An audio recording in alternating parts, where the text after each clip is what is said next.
Here's Simon Lono, who was on with Bill yesterday, candidate for Ward 2. Simon, how you doing? Good day, sir. How are you doing today? Well, you know what? I think I'm on a sugar high, so if I crash at any moment, don't be offended. That's all that pop that this other guy has in here. I tell you, it does strange things to your body. Well, you know, I feel your pain, because one thing I can't handle, it's diet drinks. Well, I can assure you there's no diet drinks in here, but question for you, Simon, just the obvious one, and I remember I won't get you in the same trouble that Harper got into when he couldn't ask the question about why he loved Canada many years ago in an election. I know you love Newfoundland, but young guy like you, successful guy, second time, I believe, running, what motivates you to run, and particularly municipally? Well, it was where I live.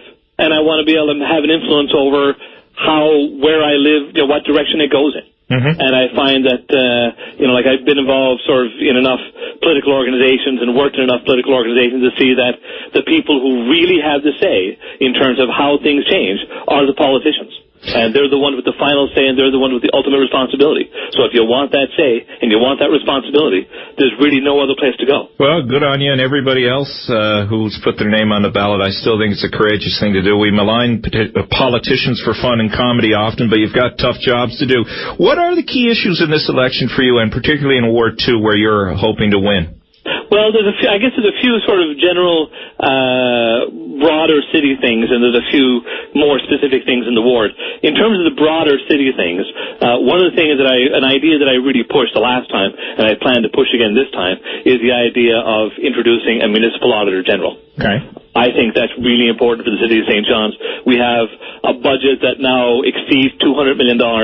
It is the largest public organization in the province that is not subject to regular review by a policy-based audit that only a municipal auditor general can provide. Yeah, if senators can get audited now, I suspect the city of St. John's should be able to get audited by an auditor general.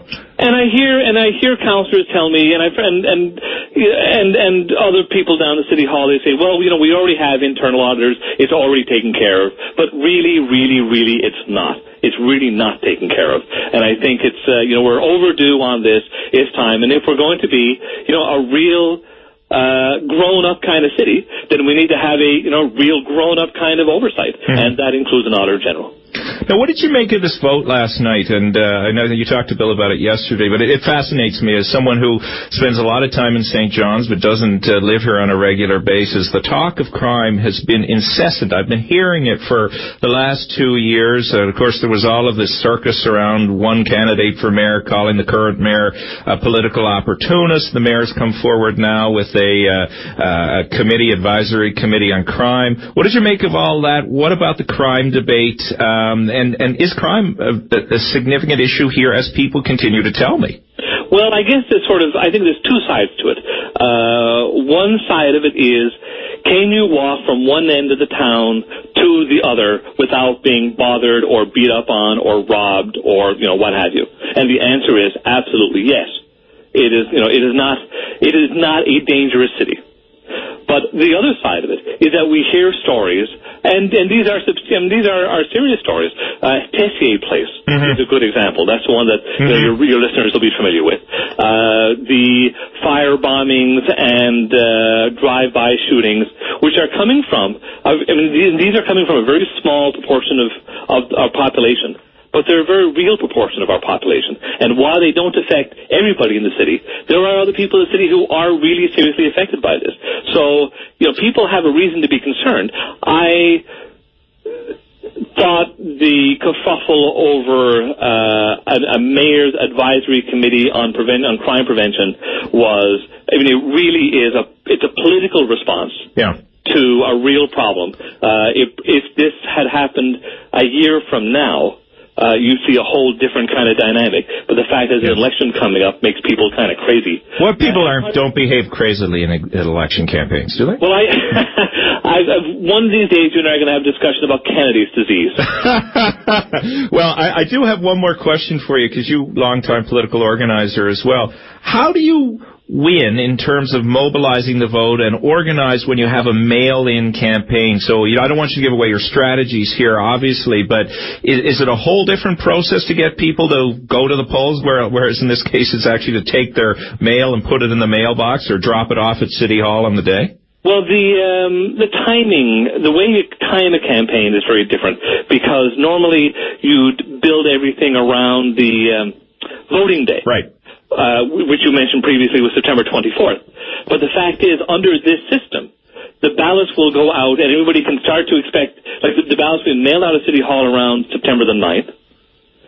Within that first week afterwards, 50% of the ballots that are returned will be returned.